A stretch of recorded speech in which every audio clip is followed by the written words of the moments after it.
Bismillahirrahmanirrahim. Assalamualaikum warahmatullahi wabarakatuh. Waalaikumsalam warahmatullahi wabarakatuh. Oke, kami dari Universitas Amikom Yogyakarta akan melakukan sesi wawancara terhadap Greenhouse Madania Multifarm dengan saya Cika Lazuardi. Saya Fiona Lianggri. Saya Fatanisa Nur Rahman. Saya Hafian Aji. Saya Ilham Idrus. Bersama bintang utama kita Mas Nildan Firdausi. Oke. Nah, di sini Kak banyak yang bilang kerja di perkebunan itu kan panas-panasan dan jauh dari peradabannya. Bener nggak sih Kak? Kalau untuk saat ini dengan zaman yang begitu modern dan peningkatan teknologi yang begitu pesat, untuk pertanian juga tidak kalah lebih pesat lagi dan khususnya di industri teknologi. Jadi untuk di tempat kami Greenhouse Madania Multifarm ini sudah menggunakan teknologi yang sama-sama canggihnya, baik itu dari segi pemupukan maupun pengelolaan sumber pertanian yang berada di Oke, Greenhouse Madania Multifarm itu apa sih Kak? Jadi ini merupakan salah satu pertanian modern yang mana kita menggunakan fasilitas mesin-mesin berteknologi yang canggih seperti ini. Kalau kakak pengen tahu kelebihan dari greenhouse kami, yuk bisa masuk ke dalam.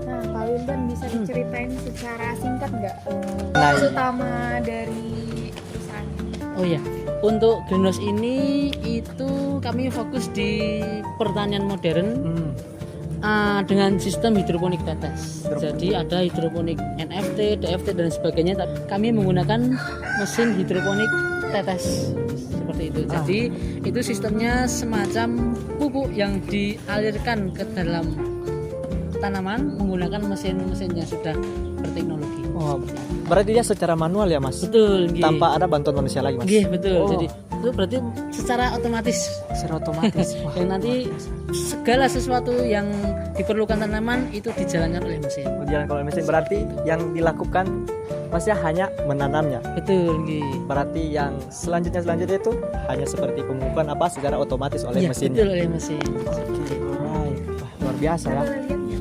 Lihat-lihat.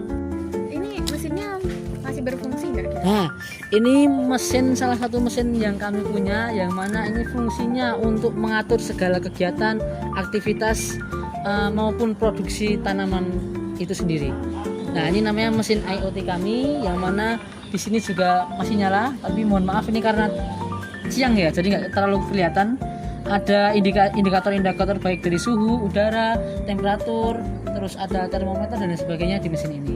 Jadi segala sesuatu yang diperlukan tanaman itu ada di sini. Bisa dikatakan ini semacam otak segala kegiatan di sini. Pengaturan suhu, pengaturan udara, bahkan otomatisasi baik itu blower maupun penyiraman ada di sini semua. Cuman belum bisa difungsikan Betul. karena masih kondisinya masih. Nah, ini kok kakaknya pengen lihat salah satu teknologi kami yang bisa dilihat ini. Nah, ini nanti kalau suhu di atas 35 derajat kipas otomatis akan menyala. Seperti ini. Tapi karena mohon maaf ya, ini karena kebun kami baru selesai panen, jadi mesin kami off-kan terlebih dahulu. Nah, ini saya nyalakan karena untuk ya sebagai salah satu contoh lah. Oke. Kalau suhu udara di atas 35 derajat otomatis nyala semua. Oke, Mas. Kira-kira tantangan apa yang paling sering dihadapi dalam operasi agrobisnis ini, Mas? Operasional. Iya, Mas. Jadi untuk tantangannya itu sebenarnya kalau untuk petani biasa yang tanpa menggunakan teknologi modern itu banyak sekali tantangan, Mas. Baik dari hama, musim, cuaca ataupun iklim dan lain sebagainya itu sangat berpengaruh bagi petani yang tanpa teknologi. Tapi kalau kami dengan teknologi yang modern saat ini untuk tantangannya tidak begitu banyak karena kami sudah dilindungi oleh dinding ini. Dinding kan ditutup kan. Kebun kami greenhouse ini ditutup dengan insect net namanya. Nah, itu fungsinya untuk menghalau hama. Tapi kalau petani di luar yang tanpa menggunakan teknologi modern itu mereka terserang hamanya lebih banyak, lebih cepat. Seperti itu. Dan kami tidak mengenal musim, itu baik panas, hujan maupun yang lain sebagainya. Terus Kapanpun kami bisa tanam gitu. Nah, terus ini kenapa ada sobekan ya? Iya. Nah, ini kami sobek dulu untuk membuang tanah galian-galian itu biar lebih cepat selesai. Karena masih dalam kondisi ini ya Mas, renovasi ya. Betul seperti itu. Di sini cabang utamanya ya. Ya betul. Kira-kira apakah cuma ini aja atau ada cabang lainnya? Oke, jadi kalau untuk tempat kami dari 2022 kami berdiri itu alhamdulillah saat ini sudah ada 2 cabang yang lain. Jadi kami punya 3 cabang. Satu di sini, satu di Sleman, dan satunya di Potorono. Untuk bentuk greenhouse, sistem dan lain sebagainya hampir sama semua. Seperti itu. Tapi untuk penanamannya Mas, apakah sama atau beda Mas? Kalau untuk penanaman itu sendiri, kalau untuk 2 greenhouse itu kami fokus di melon. Satu greenhouse-nya kami fokus di cabai. Jadi memang per tempat, per cabang itu beda-beda untuk proses dan sistemnya. Yang melon untuk penanaman melon itu di mana saya Mas? Satu di sini yang baru renovasi, yang satunya di Sleman. Sleman. Oh berarti yang cabai di mana tadi Mas? Di Potorono, dekat Jalan Uno 1.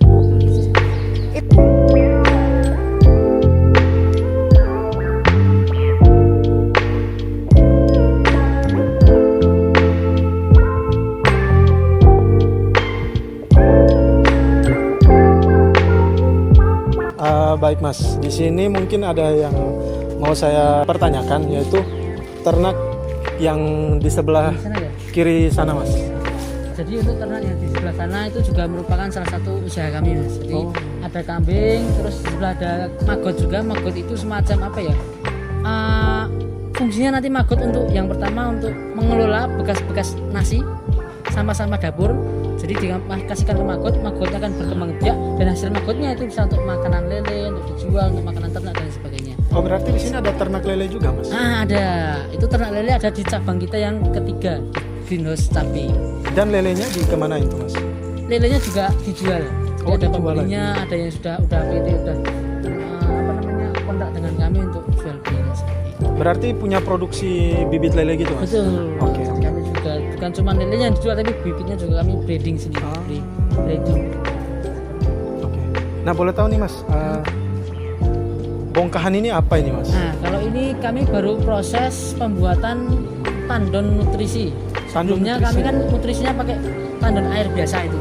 Yang warna oranye, biru atau apalah itu. Nah, tapi untuk saat ini kami mau mencoba untuk inovasi baru, kami menggunakan tandonnya di bawah tanah. Fungsinya apa? Karena agar air yang berada di tandon tersebut tidak panas. Baik. Kalau tandonnya di atas itu kadang kena sinar matahari dan airnya akan panas. Tapi kalau di bawah itu harapan kami air bisa tetap stabil, baik suhu panas maupun suhu dingin bisa tetap stabil. Mas ini kalau untuk cuaca sendiri, kayak cuaca yang tiba-tiba panas, tiba-tiba hujan, itu mempengaruhi perkebunan nggak? Nah, kalau Mempengaruhi tanamannya nggak? Kalau untuk di greenhouse kami itu pengaruhnya tidak begitu besar. Karena kenapa? Karena kami sudah dilindungi oleh plastik yang kualitasnya juga cukup bagus. Yang mana kalau hujan, kalau panas itu tidak akan berdampak kepada tanaman itu sendiri. Oh gitu. Jadi lindungan dari atas juga ada. Bukan cuma pinggir kanan kiri tapi juga dari atas itu bisa melindungi dari cuaca hujan. Cuaca hujan dan panas ya. Oke Mas, ini mungkin agak mendalam ya pertanyaannya ya. Apa sih Greenhouse Madania Multifarm ini?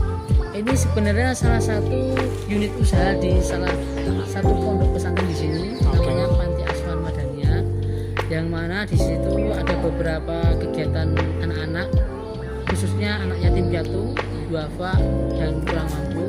Kemudian dari situ kami mau mencoba untuk membuka usaha-usaha, salah satunya ya ini pertanian.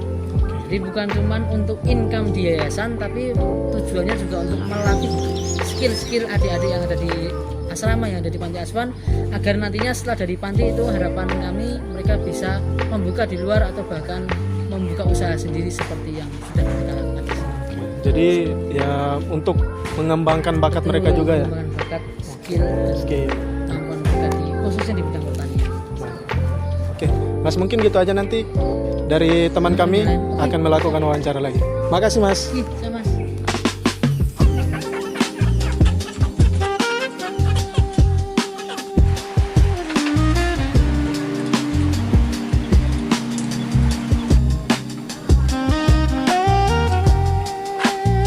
Mas, mungkin di sini saya akan menanyakan tentang hasil panennya.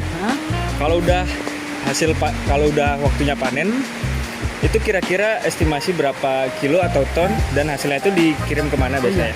Jadi untuk market kami atau penjualan kami itu dulu kami sempat supplier ke Bandung. Panen 1 sampai 3 itu ke Bandung. Tapi dari Bandung itu saya hitung-hitung harganya tuh tidak masuk dengan modal kami. Jadi dari panen keempat kami tidak jadi supply, tapi kami coba untuk supply langsung ke konsumen di Jogja. Nah, alhamdulillahnya di Jogja itu banyak yang minat dan habis di situ. Nah, untuk pendapatan itu sendiri satu kali panen itu kadang kami di kisaran 1 sampai 1,4 ton. 1,4 Nah, ton. satu panen. Kalau untuk omsetnya karena kami melon premium itu per kilonya itu 40.000. Jadi kalau segitu ya nanti coba dihitung sendiri. Kalau ini segitu. Nanti hasilnya ada di sini ya guys. Nah, seperti itu. Ada lagi? Kalau misalkan saya pribadi mau beli tumbuhan di sini bisa nggak? Bisa Hasil sekali. panennya itu. Betul, bisa sekali. Nanti monggo mau dikirim bisa, mau datang sendiri sambil foto-foto dengan keluarga, dengan teman, dengan saudara bisa sekali. Karena kami bukan cuma menyediakan produk melonnya sendiri, tapi juga membuka untuk edukasi, membuka juga untuk wisata, untuk bersama sama keluarga, foto-foto dan sebagainya. Berarti pengunjung bisa dapetin experience-nya itu ya. Betul, seperti itu.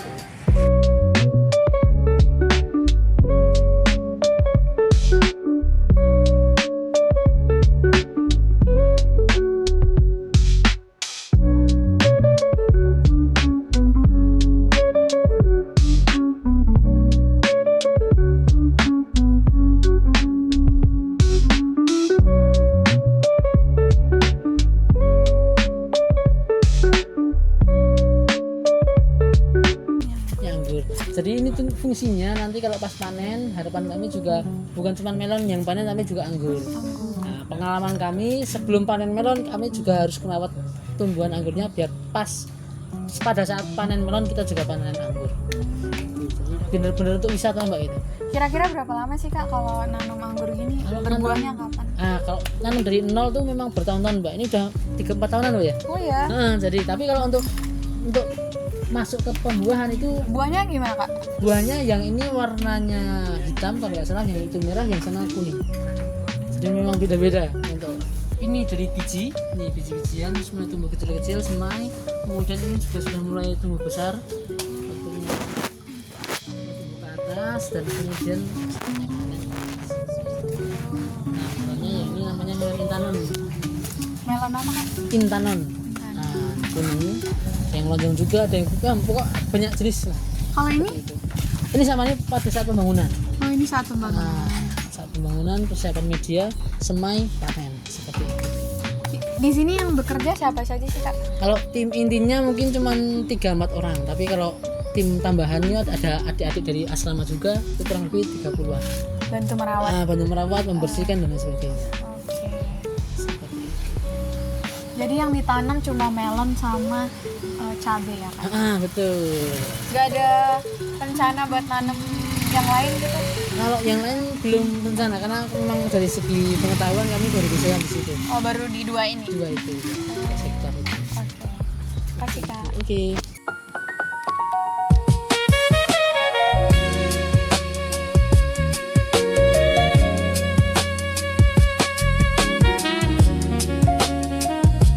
Oke, sayang banget ya interview kita habis di sini ya, teman-teman. Oke, interview kita bersama Greenhouse Madania Multifarm yang diwakili oleh Mas Wildan. Oke, kami berterima kasih banyak telah menyempatkan waktu untuk kami melakukan interview dengan Greenhouse ini. Kami sangat berterima kasih ya Mas Wildan. Waktu dan kesempatannya. Iya, Mas Wildan. Sekali ya kak ya. Dari kami juga mengucapkan terima kasih Mas telah berkenan berkunjung di tempat kami. Iya, Mas. Kapan-kapan monggo kalau ini kami sudah siap untuk penanaman atau panen, monggo kapan-kapan di sini. Oke, siap Mas. Oke, sekiranya hanya sampai situ interview kita teman-teman. Sampai jumpa di lain waktu. Cikal.